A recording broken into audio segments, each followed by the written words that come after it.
Welcome to the show, Lex. Hi. Welcome to the show. Hey.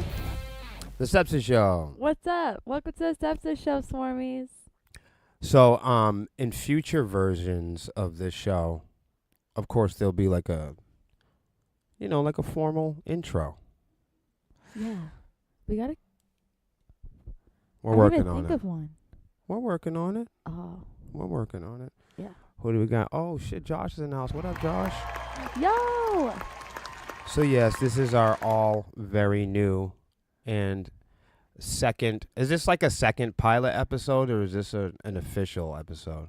I think this is like second pilot. Like, I think this whole season should be like the Seizure? If I have a seizure on air, that would be terrible. My apologies. I meant season. I'm just messing with you. This first season should be. It should be like so a good. pilot. It should be so good you have a fucking seizure. But the conscious kind. Yeah, not the other kind. Not the other dangerous, kind where the ambulance comes and everything like that. That would be awful. Warning, there is flashing lights. Well, I have flashing lights here on my side of the office. So you're probably wondering what the fuck we're doing. If you hadn't learned, bless you. Blessings. We heard the sneezes. We got your back. Did they hear the sneezes? I'm not sure. Ronnie says seizures after watching the whole season. Oh, I like that. shit. That's all right. You came up with something. Yeah, we need more of that collaboration. So this is our all new podcast, and it really is all of our best parts of our previous podcasts and talk shows rolled up into one. It's a one new show called The Sepsiss Show. Partly meaning that it's a highly ambitious effort, and we don't know what the fuck we're doing yet. Yeah. In terms of organization, I mean, like, we know what we're going to do. Yeah. We just haven't organized all of it. So that's why I said in the future there will be a formal introduction. But just for now, this show is all of our previous talk shows and podcasts kind of rolled into one. So you guys remember Swarm TV with Melissa and Lexi, and we had real life call outs.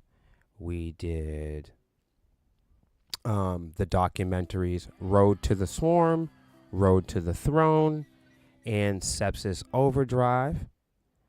Also, did I say the Honeycomb Hideout already? No, I didn't.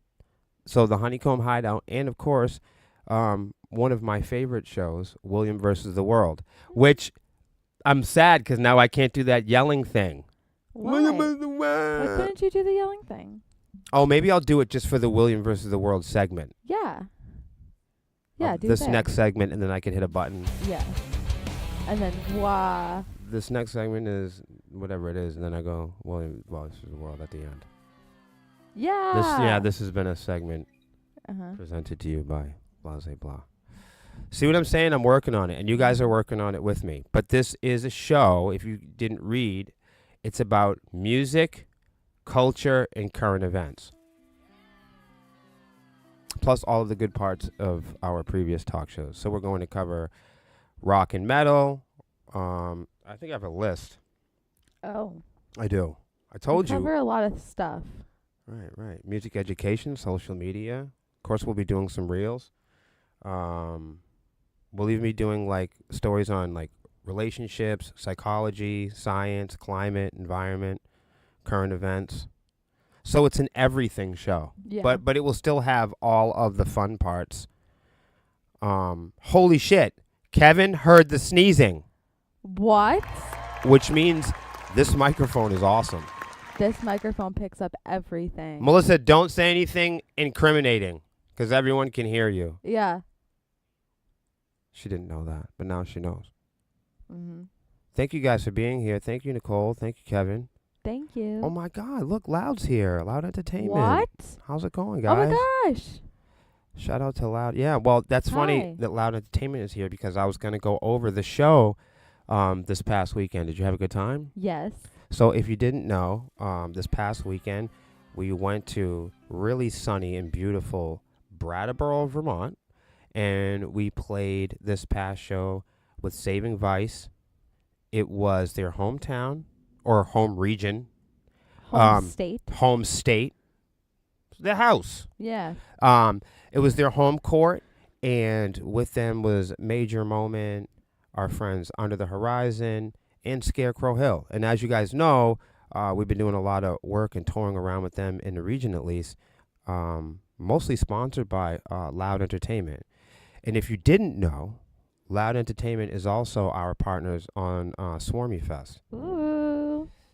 on November 15th, which is really cool. We'll talk about that in a minute. But did you have fun? What did you think about the Stone Church? I thought the stone church was really pretty. Everybody was saying that it was legendary and all that. And, you know, people say legendary, and people throw the love word around a lot. And the hate word. I didn't know it was. You know how people be like, you know how people say all the time now it's easy for people to say I'm not a fan of something? Oh, yeah. It's very easy for people to hate. It's really popular to be in comment sections or coffee shops or just on the street and hear people say in small talk, I'm not a fan of Ben and Jerry's. Mm-hmm. Or, you know, hey, my grandmother's got a new SUV. I'm not a fan. Mm-hmm. They start getting opinionated. Right. It's just over what they like and don't like in disagreement to what you like and don't like. Right, until you remind them that not being a fan of something sucks. Yeah. Like, not being a fan of things is just kind of an admission that your life is very dark. It seems like just like religion, they like to force their opinions and likes and wants and don't likes and don't wants onto people and want And if them you to don't- don't like and and don't if- want what they like and, And don't if you want. don't like it with me, you're going to go to fucking hell. Mm-hmm. No, I understand You are a sinner. that. No, I understand the whole thing. Like, if you don't think or like or believe what I believe, then you are wrong, and then you should be punished because you're not on the coolest team. Because you don't agree with what I agree with. Because I you are understand not that. falling into my control, into what I Yo. like and don't like. I'm going to disregard you as a human being. Thinking about not disregarding human beings, look, What? it's Mike Stover. Oh my God! Stoverload! That's the Stover load. Oh my Hold on. God! I'm going to give him some reverb on that one. Stover load. Delay. You know what I meant. Yo, Well, listen isn't to the this- thunder. Can you hear the thunder? Can you hear the Yeah. thunder roll? Hear that? Is a zombie gonna arise? I don't know, but I feel like I could get really sidetracked easily tonight. Yeah, me too. So guys, listen, everybody in the chat, stop fucking around. Go over to Loud Entertainment. They're in the chat. You can just click on it. Do me a favor. Especially if you've ever gone to see us live or you plan on ever seeing us live again, you better be nice to Loud Entertainment. The fuck is wrong with you? Give them a hug. Yes, November 15th this year is Swarmy Fest. And we're partnered up with Loud Entertainment to make that happen. It's at the Jewel Nightclub, November 15th.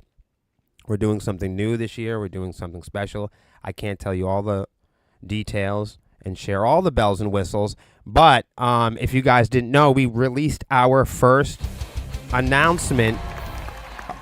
Well, we announced our first band today. Yes! I didn't release anybody. For a second there, I thought I was a jailer. Oh my gosh, no. We've Announced. we're right. publicly We've first unlocked band. the right. We on the bill, the no first listen. band. They weren't in bondage. No. They weren't released. They've actually been out touring. Yeah. And playing music all over the United States. Our first announcement for bands on this year's Swarmy Fest. There'll be much more, along with sponsors and some special guests. But the very first band on Swarmy Fest announced today was none other than Southern Progressive Rockers, Pulse of Fire. Hoot hoot. And I'm really happy about this. Woo! I'm really happy to be playing with Pulse of Fire for the first time. As you guys know, Swarmy Fest, the show, the event, the very nature of the event is our band Sepsiss being able to play with bands that we haven't before. That's one of the major features of the show is each year a lot of our friends and family and our staff members, they come to Swarmy Fest and they don't want to see the same bands every year as much as we would book Dead by Wednesday every Friday. And we really Real would. Shit. And we really would. But stay tuned because every band that we announce for this year's Swarmy Fest, in tradition of every year, there will be new bands on this show. Fun Swarmy Fest, very fun Swarmy Fest fact, though. Spell it. The only band that has ever played a Swarmy Fest event twice is Trading Tombstones. Oh. You can tag them if you wish. Yeah. Yeah, they But did. they did. Yeah. But I'm going to tell you why. I'm going to tell you why, even though it doesn't really deserve an explanation. But for fun and for folklore, the reason why Trading Tombstone has played Swarmy Fest twice is because one year we hosted Swarmy Fest with 2 stages. And I think we had it was ridiculous. We had 12 bands or something. It was brutal. Yeah, it was a big bill. And I don't mean brutal. I don't don't mean brutal bad. I mean, it was fun. It was a good time. It was just a lot of bands. It was a lot of bands. It was a lot of work. It was a lot of music. 2 stages. 2 stages. It was a lot. Oh. But it was fun as fuck. Mike's like, Will's granting people parole over here. Oh my god. That's so scary.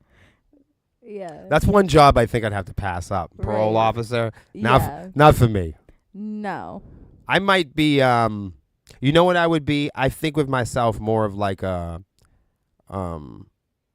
if I was to be in that field, I'd want to be in the field of rehabilitation and recidivism. Mm.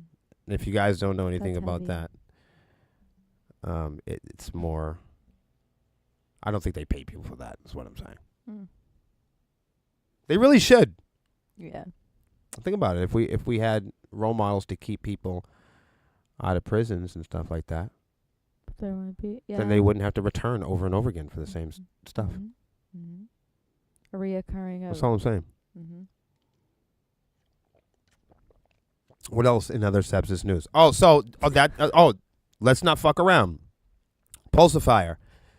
Before we move on with the show, even if there's a few people here, let's not goof off. This is the problem. This is the obstacle that we all illustrate in our minds when it comes to supporting local bands and musicians that we've never heard before. We act like it's a big price to pay. We act like something's on the line. We act like it's taking out our time or it's a lot of physical effort. It's not. Let's stop pretending that it's a big mental or physical effort to support your neighbors or other bands. I know what you're thinking. Oh, I haven't heard them before, and I don't know if they're fucking perfect yet, and I don't know if they're flawless or if I agree with everything they say. That's not what I'm asking you to do. Everybody, right now, jump off this live feed, wherever you're watching. If you're watching on YouTube, jump off that feed. If you're watching on Facebook, jump off that feed or minimize the window, and please go over to the Pulsifier band page, please, and go give them a follow. It's not going to take a lot of physical effort. You're not doing a good deed. You're not a really great person. It's just common, regular people shit. Takes you 2 seconds. No one's going to give you anything. No one's going to give you any money. You're not a humanitarian or a hero. You're just somebody that supports bands, and that's fucking cool. So I'll give you a minute. Jump off this. This is the whole point of us doing this whole Swarmy Fest thing. Jump off this real quick or grab another device, hustle over to the Pulsifier artist page, and just go give them a follow. Not because they're going to be your favorite artist, not because they say things that you agree with, because they're undiscovered. And now is your opportunity to discover them. And if you support us and what we do, and you support Swarmy Fest, then you need to go follow the bands that are playing there. We appreciate it. Thank you. Thank you. I'm going to wait, too. Fuck it. Mm-hmm.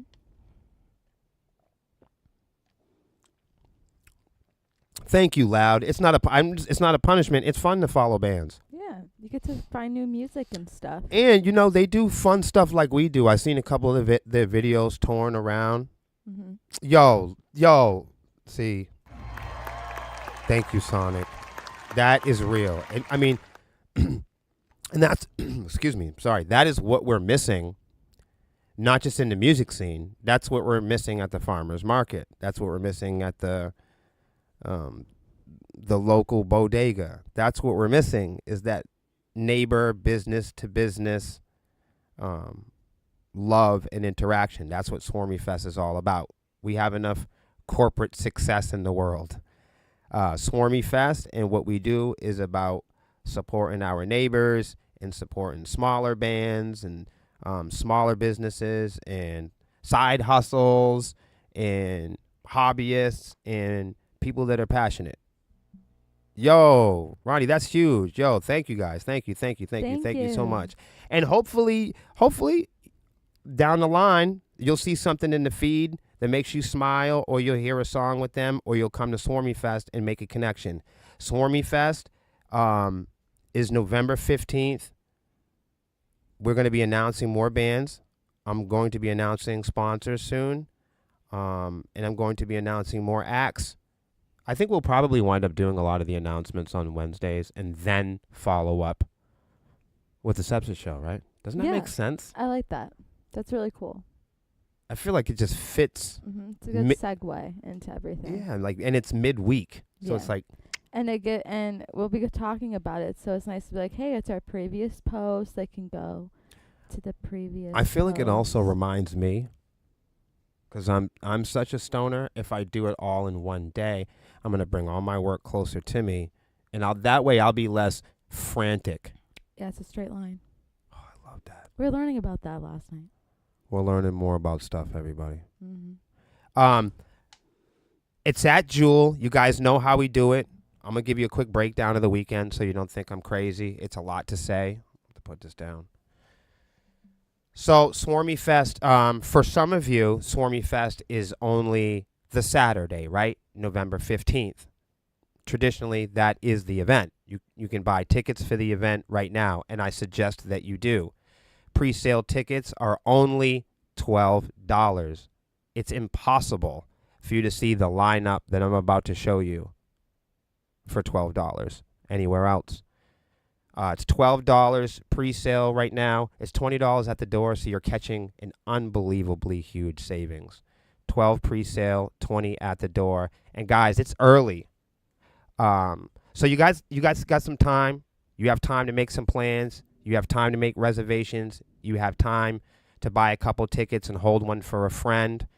But you guys know how we do it. The best part about Swarmy Fest is we got Matt Connerton across the street. So, we have the radio show in the morning. And, of course, we have the after party across the street from the venue. So make your plans now. Reserve your hotels. It's definitely a big deal. If you guys do happen to grab pre-sale tickets, it's really cool because not only do you get a major savings at $20 at the door, getting the $12 pre-sale tickets. Can you say that fast? Try to say that. What? Getting the $12 pre-sale tickets. Just try it. Getting the $12 pre-sale ticket. Damn, you're good. Getting the $12 pre-sale tickets is a major advantage because you can also send us a screenshot of that ticket and it will automatically gain you access to our hotel pajama after party, which is completely insane. And pajamas. We can't tell anybody about that because it's illegal. Oh, pajama party. No, I'm just kidding. But it is fucking insane, and it's going to be crazy. You're not going to want to miss it. If you've ever been to Swarmy Fest before, you know that a huge part of the entire experience is the after party. We are doing our pre-party Friday thing for VIP. There'll be more information about that when Melissa comes on. We'll talk about the Murder Hornet stuff for Friday. I know a couple of people have been asking about that. Usually we do like a karaoke party. We do a private performance on Friday night. Usually dinner with the band or some cool thing. And then everybody goes back to the hotel and hangs out for the night or whatever. And gets ready. And gets ready for the following day. In the morning, a select amount of people will be able to go over with myself, the bands, the sponsors. And this will be a great chance for myself and my sponsors to get live coverage on the radio before the show. Shout out to Matt Connerton and Jen, everybody over there at WMNH. They host everybody and all of my partners for Swarmy Fest in the weeks leading up to Swarmy Fest and that Saturday morning. So I will have a select amount of VIP, and of course, like my sponsors and friends that all go over, they get to chat with Matt Connerton and talk about what they're doing, how they got involved with Swarmy Fest, and what their sponsors and what they have for merch and what they're bringing to the table for the event. So it's a great way for everybody to get to know each other and participate. That means even, I don't even want to say right now because I might have a sponsor or two in the chat, but I can only imagine some of y'all being able to come over and join me on the radio show at 9 a.m. That will be amazing. Ooh, with coffee. I say that. With dunks. You want dunks that morning? Yeah. Yeah, me too.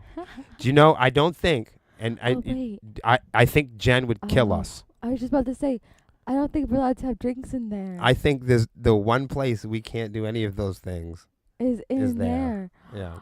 Oh, that's right. Remember? Yeah. Because we always bring drinks and get in trouble. We always bring our dunks. Yes, if you guys are watching, and I think our last episode, we nearly had a couple thousand people pop in. So if you happen to see this part of the show and you're scrolling through the comments, go check out our partners in Loud Entertainment as well. They have posted the ticket link here, and I can have Melissa, who's our producer tonight, pin that comment, actually. Pin it, honey. Pin it, honey. Honey, pin it. What the fuck is going on with this thing today? Yeah, so, huge shout out to Loud Entertainment. It's early in the game, everybody, but don't slack. We want this to be amazing. We want this to be a big thing. There are select and limited amount of VIP tables and a few booths available for people that got parties of 3 and 5. There's a major savings on that as well. With plenty of time left, make your reservations, save up, plan accordingly, bring friends, and don't forget, like, we're the easiest people to talk to. So if you need to ask us a question, or you need help at the hotel, or you need more information about the itinerary or festivities before you really jump and make a commitment on coming out that weekend, inbox me or Melissa, and we'll help you guys out answering questions. Or remember, some of the details are still accumulating, and we don't want to give everything away. We have some surprises and things like that. But thank you guys so much for listening to that. I know it's pretty early in the game, but just keep your heads on it. And shout out to everybody that already purchased tickets and sent screenshots. Thank you, Melissa, for pinning the comment. Thank you. I think that's our intro for today. I feel like that's good. Yeah. All right, y'all.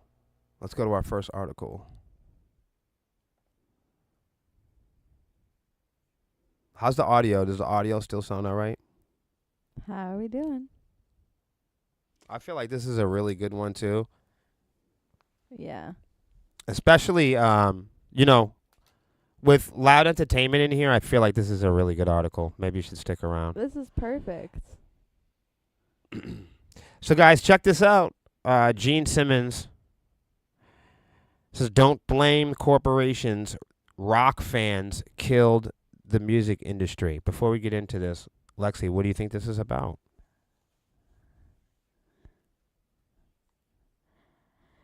Gene Simmons' perspective on how fans have treated the rock and music industry throughout the years.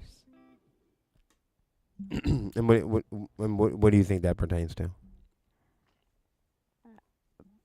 Can I tell you what that pertains? Behavior? Do you want to know what I think it means before we get into reading it? What? I think the modern music industry has convinced fans that they don't need to pay musicians for music. And I think that the gadgets, the apps, the software, the marketing, the advertising all leads to one common denominator and banner. Streaming. That musicians are having so much fun that even though we've invested our entire lives learning how to play the fucking cello, even though we've invested our entire purses and pocketbooks and savings into touring, vehicles, travel, wardrobe, even though we've spent a lifetime of training to be experts and professionals, our fans, particularly the hardest people we can get to support us, are our closest friends, our neighbors, our girlfriends, boyfriends, our family members, and the people that we see every day at work. Those are the hardest people those are the hardest people for musicians to convince them to support local music.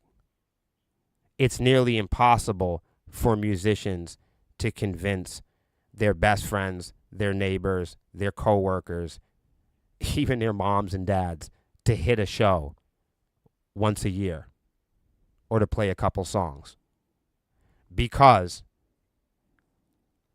when your friend, because of the way Hollywood, the apps, and marketing, tastemakers, and talent buyers,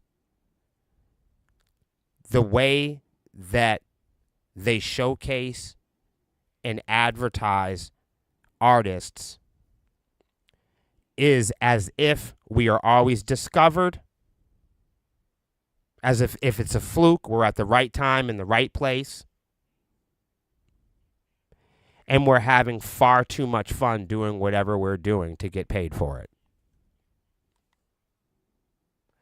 The modern music industry, since the 20s, has led up to this common denominator where the fans of music are now the experts and the tastemakers. They are convinced that now they are the rock stars. The developers, the app builders, even the venues, the bloggers, even the fucking reactors, they believe now that they are the music industry, not the musician. And the fan has been convinced, the everyday fan of music has been talked out of viewing musicians as heroes. They've been valuable. Or valuable. And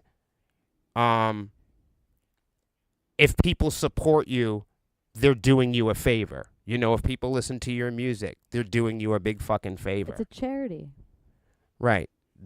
So the average fan of music views us as charity workers that are lucky enough to pass out free food. And we're having so much fun doing it that we shouldn't be paid for it or taken seriously. The fans have been convinced of that.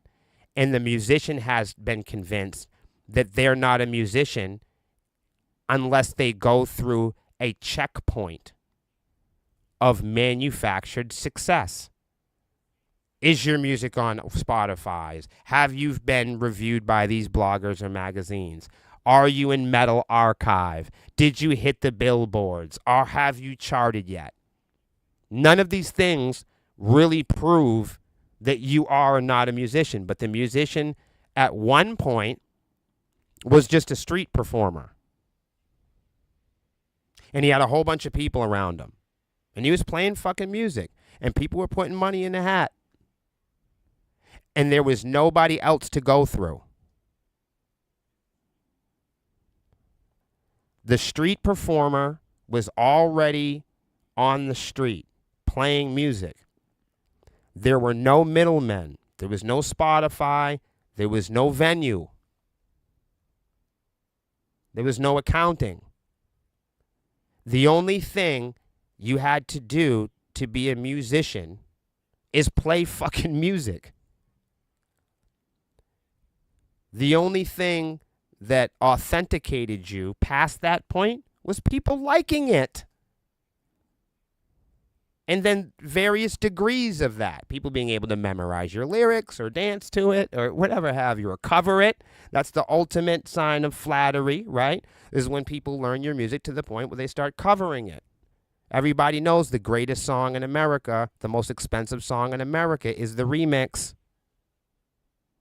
Everybody knows that. The cover band, the tribute band is the most booked band in the world.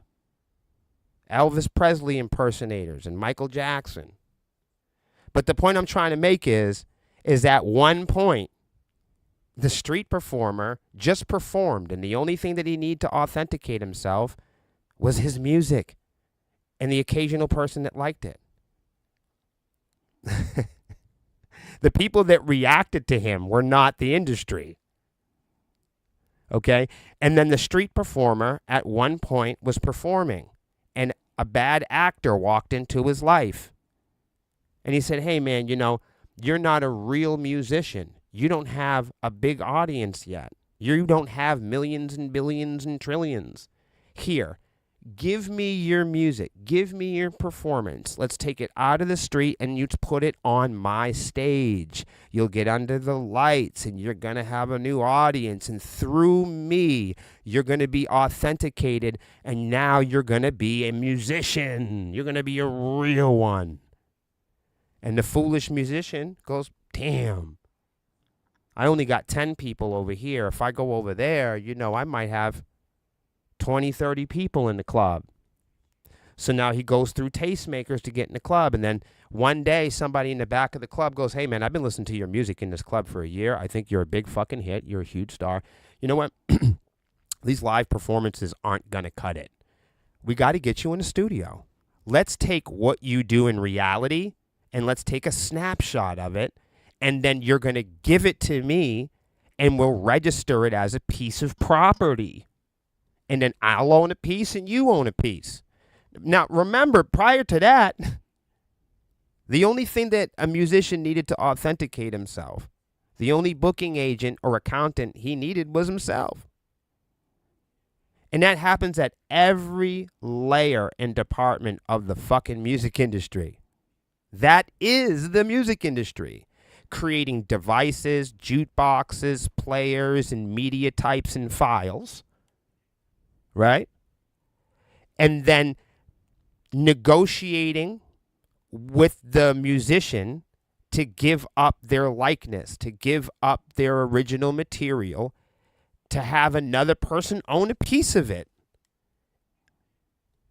At one point, the radio musician was approached by people that plug cable TV and talent buys, and they said, man, you know what? Media's changing, man. Cable TV's where it's at. If you don't have a music video, if you're not on VH1, if you're not on MTV, then you're not a real musician. And then we do it again. And then every time there's a new device, every time there's a new media source, every time that there's a new app, every time that a new technology emerges, we all lean and shift to that new thing. Now, if you're not on AI or if you're not validated, if your music's not, if your music's not on the internet, then it's like you're not a musician. That's the first thing that people say, Now, there was a point when people said, hey, oh, you're a musician? Where are you playing at? And then much later, they said, Oh, is your music on vinyl? Can it be found on 12-inch or 45? And if you didn't have those, if then you weren't a real musician. And if those songs weren't playing on the radio, you hadn't made it yet. And if those songs that were playing on the radio weren't on the radio, there wasn't a cassette and CD, and you weren't on MTV or VH1, then you weren't a real musician. And if you're not playing Ozfest, and if you're not opening up for Three Doors Down from a Puddle of Fucking Nickel Creed, that's the music industry. That's not being a musician. None of the things that I mentioned have anything to really do with being a musician. You feel me? Yo, Lee Shed too. She just said it's kind of like nobody wants you know what I mean? It's kind of like free porn. Nobody wants to pay. Well, they really never did, because they think that the people that are doing it, the strippers, and the dancers and the girls and boys doing that stuff, they don't realize how much that those people have taken a risk or invested in themselves, or what, you know what I mean? People go, why do we pay people roofing? Looks like they're having a good time up there. Why? Because they climb the ladder and they take the risk and they spend years, snapping chalk, learning how to do it. And it doesn't deserve an explanation. Fans have lost touch on like what is valuable and what you should and pay money for. Like what is actual work and what isn't work, and what's something that they should put their money into and what they shouldn't put their money into or time into. Mm-hmm. And a lot of times that's rooted to beliefs. And it's always rooted to beliefs and everything that comes with that. Opinions, tastes, fragility. And then you got to measure and monitor and kind of discover where that all originates and comes from. And you have to push and test the validity, and the sanity of all of those constructs, The same issues we see with, like, the venues not having the draw is what we also see in record sales. Like, people aren't spending the money for tickets. People aren't spending money for the records. All they want is the free stuff. And everybody's looking for somebody to blame. The bartender blames the doorman. The doorman blames the venue owner. The venue owner blames the bands. The bands blame the promoter. And, And that just goes into lack of education until that there really, really isn't a blame. Yeah, and every map is different. You know what I mean? Every town, every location, every parking lot is different, in terms of, like, tickets. Like we were talking about Swarmy Fest. One of the great things about Swarmy Fest is that 3-tier value that a lot of people get. And I'm not plugging the fucking show. Please hear me out. I'm saying that the fact that we host a show in November, there's not a ton of things going on in the city. Not a ton. And most people don't want it. It's a little chilly. Most people don't want to drive far, right? That's why we host it in town. Also, that's why the people promoting and all the partners are also local. We don't have a lot of people coming in, and making the trip. So it's not costing people money and bringing people down. And people get to go to the hotel at the end of the night and fuck off, man. See, this is what people don't know, is what you just described. Sorry about that. This is what a lot of people don't understand or know. And this doesn't just go for sepsis. This goes for just doing anything in life. Right. What you just told them is how much thought you put in to putting together Stormy Fest. Oh, yeah. All the planning you have to do. Oh, for sure. And it's accumulative. Throughout the years, you get better all at the it. business to business. It's long all the term. people you have to talk to. And like you just said, over long term. Like at the end of one Stormy Fest, you're already talking about the next Stormy Fest. Oh, for sure. Type of thing. And that's something that a lot of people watching this don't even know, like, goes on to doing a show. Like, people don't just put a show together in a day. And if you can put together a show in a day, you're a cool person. But, like, it for you to get a success, or what people call or want as good numbers or whatever, it takes so much time. Like, it takes over a year for us to put together a Stormy Fest, for example. Yeah, for sure. There are some festivals out there. The last festival they had, it took 2 years for them to even make the new one that you're about to see. It took 2 years for them to put it all together. Right. That's the value that people today don't understand, and why it's so important to do the pre-sale and to getting schedules to line up. right. Yeah. That's the It's true. value that people miss when they go to a show. They don't understand. Seeing Gene Simmons, he has to put on a whole theatrical performance, makeup, wardrobe. Like, there's so much preparation and time. People don't just put together a show in a month. Yeah. You know? Yep. And that value gets missed all the time. There's so many documentaries of, like, behind the scenes and, like, these docu-series and stuff. And even then, people, like, just completely miss the value of what of why they're even making that video, why he's even talking about this particular topic. And that's why I keep bringing up, like, the obvious value of hosting a show, hosting shows that are not in proximity geographically or chronologically to your boutique white glove exclusive experiences. Is that too much for everybody? It may be. Let me back up. I'm going to translate that. Don't book a show too close to your big show that you're working on and investing in. Try to avoid booking shows too close and on top of each other to fuck everything up. Mm. I think that bands don't spread out the value enough. And there's good reason for that. Touring is expensive. There's all kinds of obstacles that go along with that. Marketing, advertising, it's tedious, it's expensive. Break your fucking wrists. I get it. But even larger bands, I'm just going to grab one out of the sky.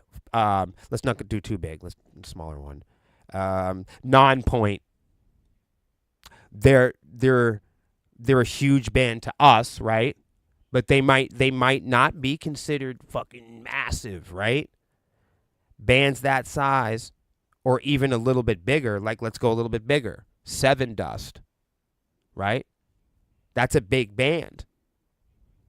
But they're not, like, so massive where they can play every Friday night in their hometown eventually.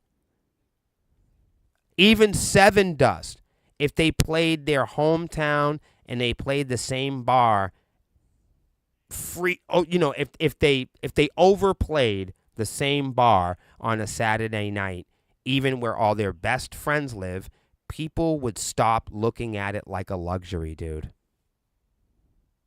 They would. They really would. They really would. Really. And I can say that too, like, with even some relationships are like that with friends. When you when you go over people's houses every single day, and you see them every day, every now and then people start getting, the wrong type of people start getting complacent. And they start looking at your friendship differently. Like you're always accessible or you're always available. And all of you guys know somebody like that right now on your fucking cell phone, where you look down and every now and then you're like, geez, man, like, it's amazing this person thinks that I'm this available. We've all thought that before. We've all had that one person in our lives at that time that have treated us a little more unrealistically available than we are. Yeah. Definitely. All right. I'm never going to, if I don't read this, it's never going to happen. That's a good thing, though. Kiss frontman Gene Simmons. Do you want to read it? Me? Yeah, I can read it. All right, go ahead. I'll scroll for you. Okay. I got your back. Okay. Kiss frontman Gene Simmons has placed blame squarely on music fans for the current state of the industry. He argues that streaming culture has devastated musicians' ability to earn a living, as reported by Music Radar.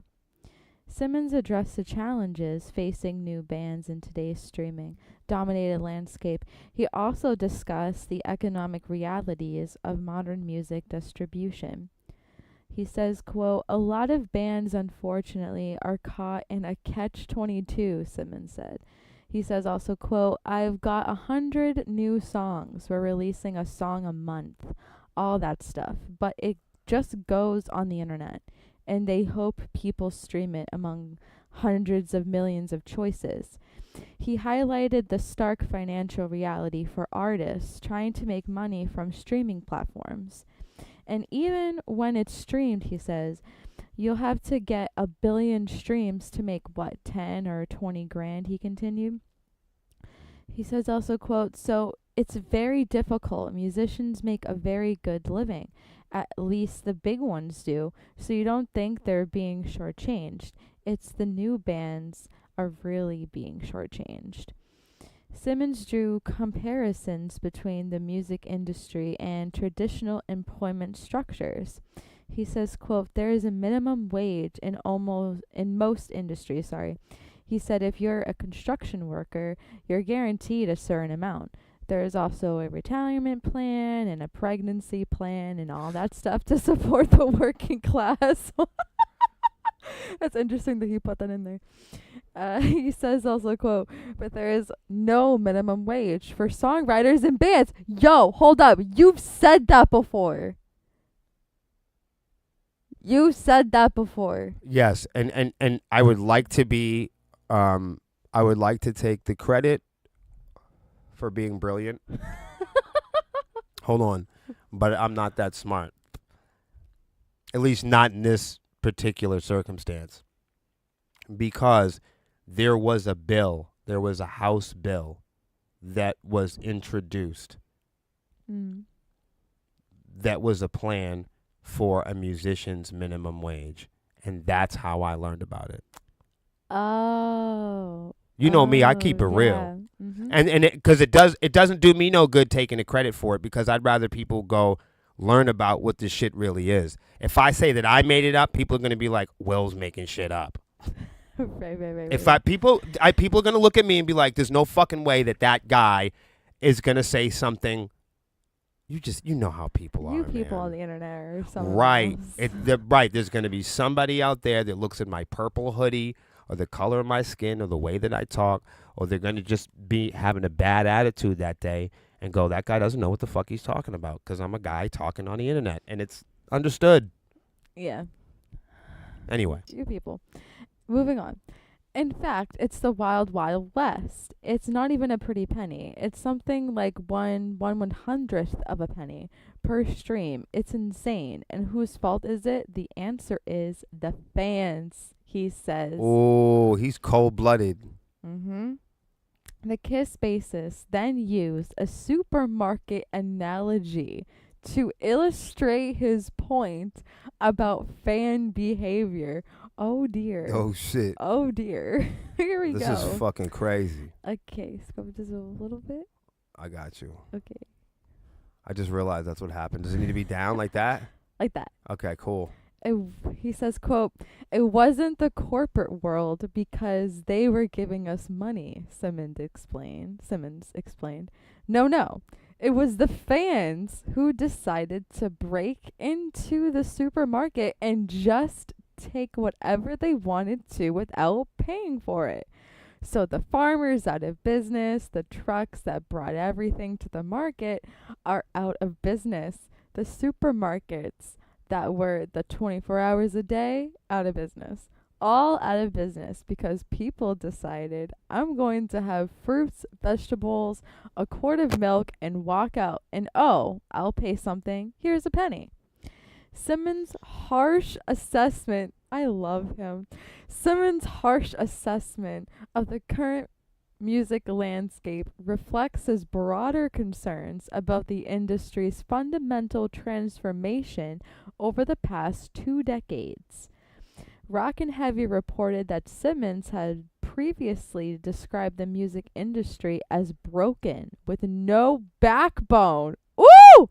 He expressed deep pessimism about the future of artist development. Oh, wow. He has consistently Well, argued that streaming platforms have created an environment where iconic new stars like the Beatles or Elvis cannot emerge in today's market conditions. Whoa. He's been going in on this. you know, I just want to comment here because Derek said something, and I was like, another thing to the opening up for national acts. There's this whole idea that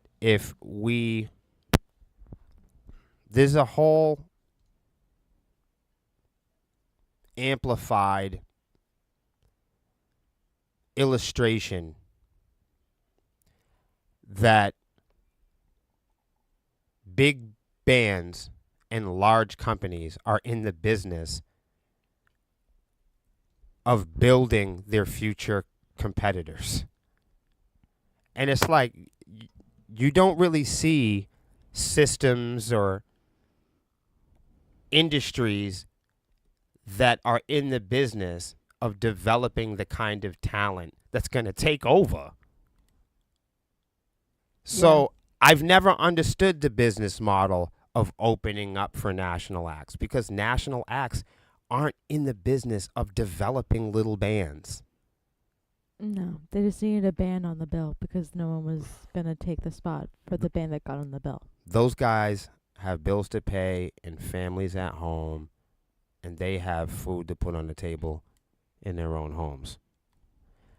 Larger bands than Sepsiss are not in the business of helping us develop. Not because they're jerks. They don't have the resources.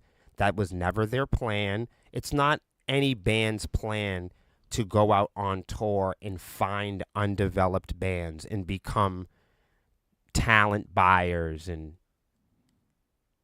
All the people that fucked them over. right. So I just want to point out that the business model of opening up for national acts has never been anything but something to do for fun, because no one's ever opened up for Jelly Roll or for Puddle of Mud or Static X and then woken up the next morning and then that smaller artist all of a sudden had more CD sales and hundreds of more followers and people streaming their music. We've never gone to a big festival with 1,000 people in it. We've never played a large show with 300 people in it and then woke up the next morning with 300 streams. We have never opened up for a larger act and then somehow absorbed some of that larger act's fan base. That's just not something that's real, and we need to do away with it. Yeah, it's not realistic. And people know. We all know now. Yeah, everyone's hip to it. There is no systems, there is no pathways for smaller artists to pay companies or corporations or do buy-ons or pay to play or open up for larger acts where the larger act, the big company, the big festival, or the big corporation then took that smaller act and invested in them and then... No, that sounds like some Hollywood movie mumbo jumbo. What is it called? Say that again. Hollywood movie mumbo jumbo. I agree. I agree. No, there's not. Metallica doesn't find small bands on the road and develop them. Yeah, and like puts them on the map. You know, we got to open up one time for Jelly Roll. Shout out to Rockfest. It was a great opportunity. But it's a wonderful example of how to treat something like fun and a great opportunity and a gift, and not treat every opportunity or relationship or friend that you have in this business like a business. because I think you wind up losing out on the true value of some of this stuff. But yeah, with that, we've played a handful of shows where we've got to open up for large acts, Grammy winners, etc. And we have never opened up for a larger act and then the next morning woke up with more plays, streams, followers, t-shirt sales, gigs. It's just not something that is real. The real thing is, no one gave a fuck. Yeah, nobody gives a fuck. Like sometimes we rock shows with 20 people and the energy is insane, and then we've rocked shows where there's 2,000 people. We played a tattoo festival before. Really, it was a wonderful opportunity. It was really fucking cool.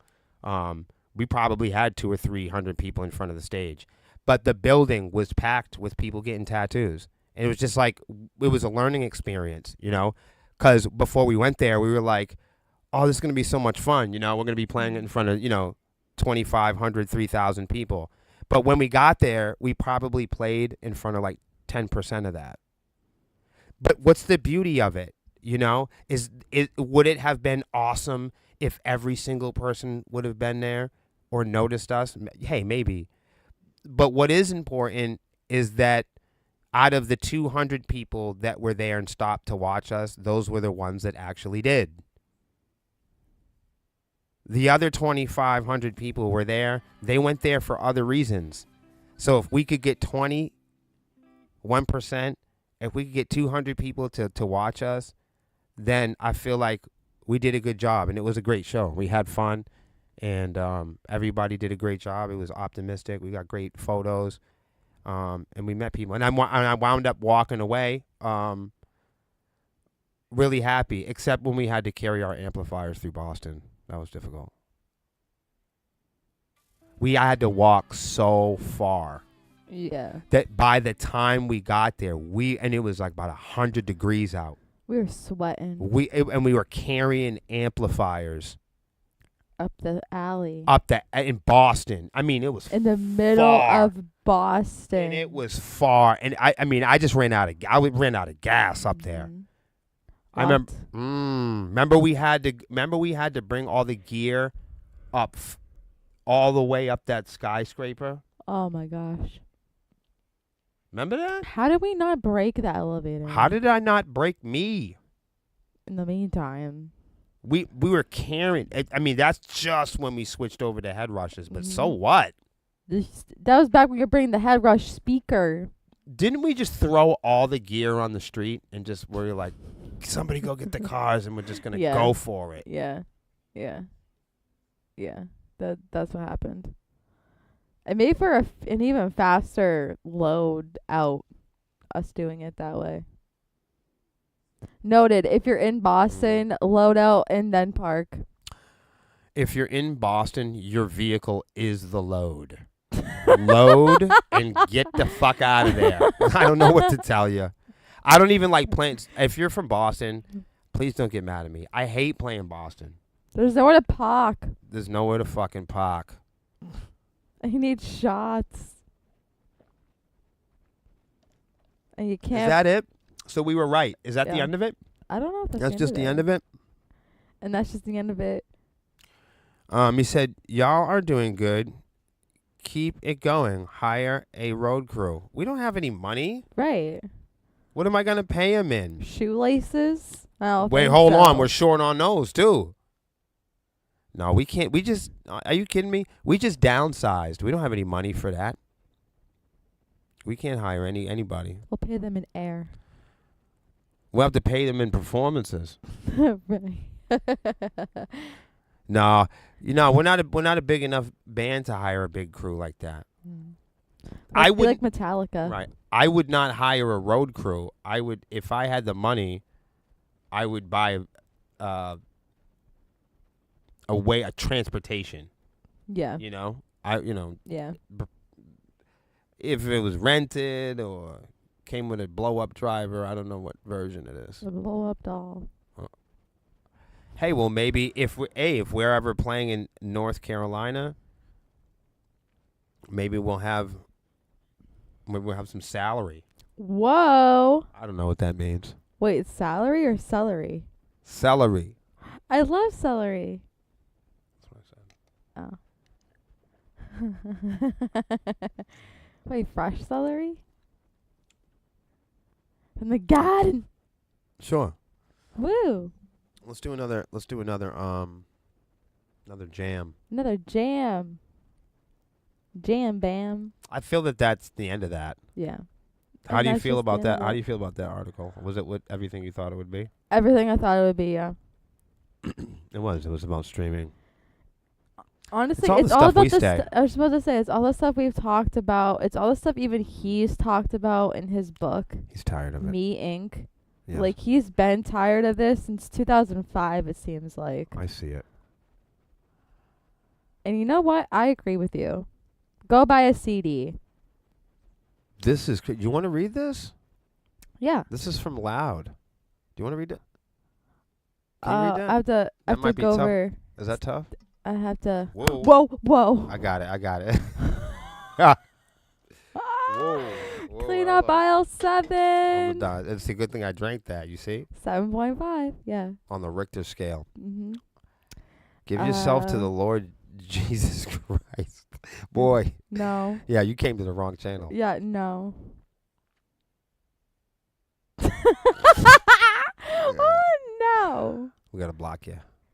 How about no? That is crazy. You know you've hit. You know we're doing well when we start getting the religious crazy people over here. How about keep your religion Yo, to Melissa, yourself? did you see that? Keep your religion to yourself. Hold on. That's not. I'm not even mad at him. I just think this isn't the right place for it. That's what I'm saying. He should go do a religious podcast. Yeah. Make a religious real. Yes. Okay. I'll read it. Loud Entertainment says, somewhere along the way, we stopped getting together. We scroll, we stream, we sit at home, and yeah, you can hear any song you want for free on the internet. But you can't feel this through a screen. Live music isn't just about the sound. It's about the energy in the room.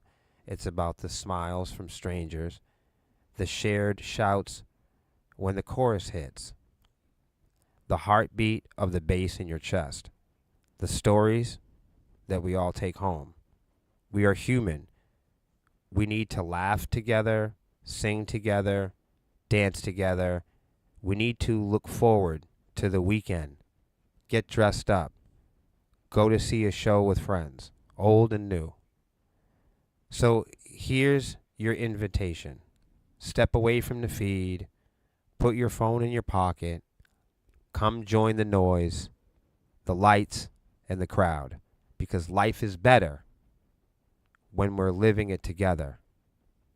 And keep it loud. Loud Entertainment. See you at the show. You got that, brother. That's the real deal. Loud Entertainment. Make sure you guys hop over to Loud Entertainment also and give them a follow. Because what? Are you kidding me? You never see promoters come in to the chat. What is that? Whatever just happened, Oh, thank you. Somebody told us to drink something, which I would. I'm not sure. Lexi will do it. With her, look at that, with her nice Sepsiss engraved tumbler. Oh, yeah. It's keeping my seltzer. I forgot what to say. It's keeping my seltzer nice and cool.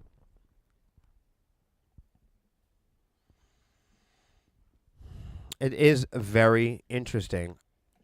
It's tough, but I'm not going to let anybody misuse electronics. And just we're at that place now where, like, if somebody says to you, and this is kind of a joke, but there are many things that you can say to people online, or it's debatable if they're insulting you or not. And this has varied in intensity throughout the years. But we are at such a point now where if somebody comments to me, give yourself to the Lord Jesus Christ, your Savior, I'm taking that as an insult. Yeah. And you may not even really mean that. But the fact that you're telling me what to do, is a red flag for me. You're dangerous. Because on the internet, it's a red flag when people push their beliefs and ideas upon each other, you know? So the idea that you didn't say hello to me, you didn't do what normal, decent people do, which is introduce yourself.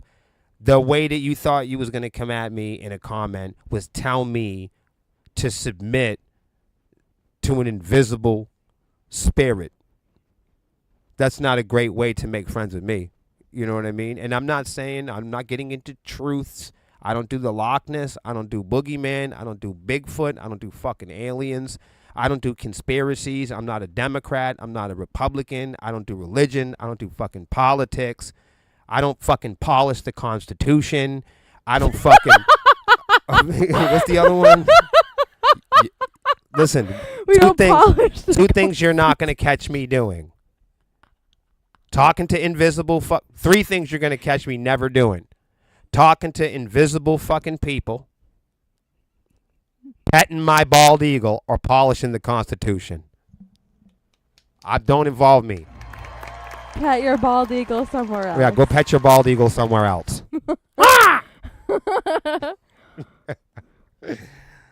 Oh, shit.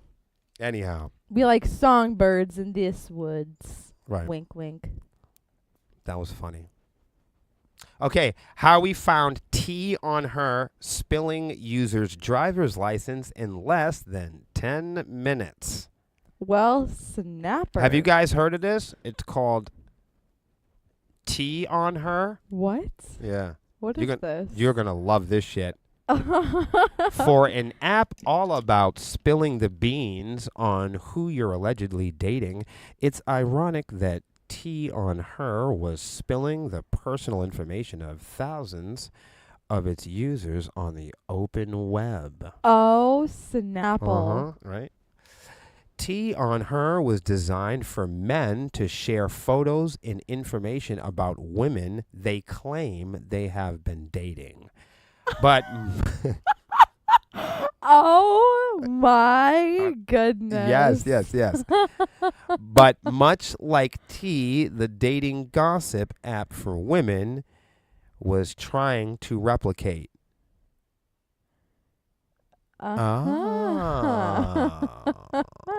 Tea on Her had gaping holes in its security that exposed its users' personal information, including photos of their driver's licenses and other government-issued identity documents, as TechCrunch reported last week. This is something. These gated community-like apps were created ostensibly to let users share information about their relationships under the guise of personal safety. However, shoddy coding and security flaws highlight the ongoing privacy risk inherent in requiring users to submit sensitive information to use apps and websites. Such risks are only going to worsen. Popular apps and web services are already having to comply with age verification laws that require people to submit their identity documents before they can be granted access to adult-themed content, despite the privacy and security risks associated with strong databases of people's personal information. You understand? Mm-hmm. So when TechCrunch published the story last week, they did not publish specific details of the bugs they discovered in Tea on Her, erring on the side of caution so as to not help bad actors exploit the bug. Instead, they decided to publish a limited disclosure because of the app's rising popularity and the immediate risks that users faced using the app. Holy shit. Wow. Well, all I have to say is I just want to just jump out here and say to all of you people that are on the internet, there will be a few people that see this stream. This may upset you. This may disappoint you. This may encourage sadness. I don't like I am not curious, nor do I give a flying rat's ass about anybody or what they do in their personal space that much to go on or participate in such a grotesque app as any of that. Or even create it. Yes, if you were a friend of mine, I hope you're not disappointed because I don't want to spy on you. If you're a friend of mine, I hope you're not upset with me. I do not want to see you naked. If you are one of my friends, I hate to disappoint you. I definitely do not want to see you nude. I don't want to know what gets you horny. I don't want to know what you did last summer. I don't want to know your criminal record. I don't want, unless you are a reaching, raving fucking Skinner, I don't need to know. We don't need to know what you did for your anniversary last week. I don't give a shit. No. I don't care about your favorite position. No. I don't care how you pray. Or what you pray for. If you are a friend of mine, it would disappoint you. I don't want to fuck you. I don't want you to touch me. I don't want to share drinks with you. That might disappoint a lot of people out there. I don't think of you sexually. I don't ever imagine you doing anything. We don't know what I don't give a fuck. What you're doing with your girlfriend. Never. We never talk about it. Boyfriend. It will never happen. One thing you can count on me. I don't think about you or your wife or none of that stuff. That's one thing you can count on me. Never comes up. This sounds like I just don't care about what people are doing enough to download an app that cares about what other people are doing. Don't date Tabitha. Her feet smell. I don't even. That's crazy. I don't even. This is going to disappoint people. I have very close friends of mine, and they don't visit my profiles. They don't listen to my music. I'm well aware of it, and I don't give a fuck. But feelings mutual. Like, I do not go and check out your fucking Instagram. It never happens. I don't use social media. I don't have it for personal adventures. I don't look at pussy. I don't window shop or look at pistols or cock gaze or fuck around. None of it. I don't even look at people's profile pictures. Sometimes I don't even know who the fuck I'm talking to. So forgive me if I ever talk to you and it's so transparent you're unsure if I'm sure. But rest assured. One thing that I'm not going to do is some people might look at my social media, and if they didn't, it would not disappoint me. If any of you never looked at my social media again or listened to my music again, I'm perfectly fine with that. But know one thing. I already don't look at your shit. We don't stalk you. I have no fucking clue. My enemies, people that think that I don't like them, it's a disappointment. I never check you out. I never look at what you're doing. You can count on me. I'm completely complicit. I don't want nothing. It's crazy. We're Ruby Ridge with this shit. I'm completely naive to anything that anyone's doing. Right. And I never like to admit that, because if you admit that you're as busy or driven to not pay attention to everybody else, then they'll think you're a narcissist, or they think you're a know-it-all. Or that you're Satan. Right. No, we never think of you motherfuckers. Ever. We don't give a fuck. We don't give a fuck. Fuck you and fuck off. Fuck you and fuck off. I'll tell you who we do fuck with, though. The people that fuck with us. Right. You know what I'm saying? Like, if you are in my circle, I love you. The last thing that we're worried about is anybody that isn't. Right. It's hot as shit in here. Yeah. I'm sorry. I think that might be it. It's so hot. Yeah. I'm dying so in sweating, here. yeah. And it's 8:17. We'll be back next week Thank you guys with for another hanging out edition with of the us. Sepsiss Show. Thank you guys. It's a work in progress.